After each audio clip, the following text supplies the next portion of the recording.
మాజీ ఎంపీ బుట్ట రేణుక వైసీపీకి గుడ్ బై చెప్పి టీడీపీలో చేరనున్నారని వార్తలు వస్తున్నాయి.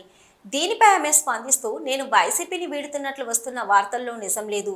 కొన్ని మీడియా ఛానళ్లు కావాలని తప్పుడు వార్తలను ప్రసారం చేస్తున్నాయి. రాష్ట్రంలో వైసీపీ ఇప్పటికీ బలంగా ఉంది. మాకు 40% ఓట్లు వచ్చాయని పేర్కొన్నారు. తాజాగా ఎమ్మిగనూరు ఎమ్మెల్యే అభ్యర్థిగా బరిలో నిలిచిన రేణుక ఓటమి చెందారు. టీడీపీలో వెళ్తున్నారని ప్రచారం అయితే ఉంది, అది ఎంతవరకు వాస్తవం? అవన్నీ అవాస్తవాలే. అది ఏ విధంగా అంటే మీడియా రేటింగ్ కోసం ఏదో చేసినట్టనే అనిపించింది నాకు. బికాజ్ అలాంటి ఎటువంటి ఆలోచన, అటువంటి పరిస్థితి లేదు అసలు.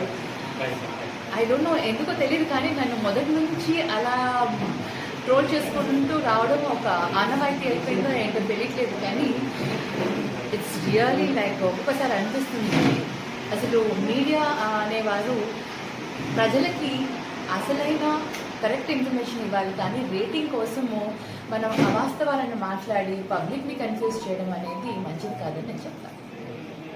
సేమ్ ఇంతవరకు అటువంటిది ఏది జరగలేదు, ఎవరు కూడా ఎక్కడ వెళ్ళలేదు. అందరూ కూడా జగనన్న పైన ఆ నమ్మకంతో, ఆ ధైర్యంతో చాలా స్ట్రాంగ్గా ఉన్నారు.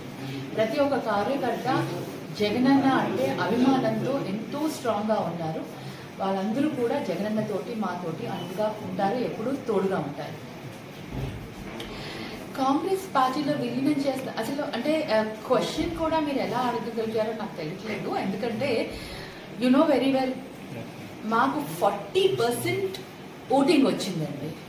We are the second highest. వాళ్ళు ముగ్గురు కలిపి వాళ్ళకి ఆ పర్సంటేజ్ వస్తే, మాకు ఒక్క party, single party YSRCP party 40% వచ్చిందంటే మేము ఎంత స్ట్రాంగ్గా ఉన్నామో, ఆంధ్రప్రదేశ్లో స్టేట్లో ఎంత స్ట్రాంగ్గా ఉన్నామో ప్రతి ఒక్కరు కూడా ఒకటి ఆలోచించాలి.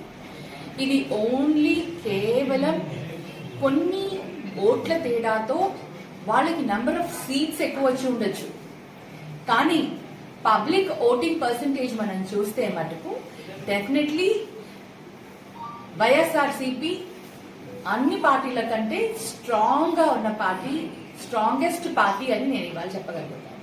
కాంగ్రెస్కి మీరు ఒకసారి ఆలోచించింది, కాంగ్రెస్కి ఎన్ని ఓట్లు వచ్చాయి అంటే పబ్లిక్లో కాంగ్రెస్ ఏ స్టేజ్లో ఉంది, వైఎస్ఆర్సీపీ ఎక్కడ ఉంది అనేది మీరు ఆలోచించుకుంటే మీకు ఆ ప్రశ్నకు మీకే సమాధానం దొరికిపోతుంది. Thank you.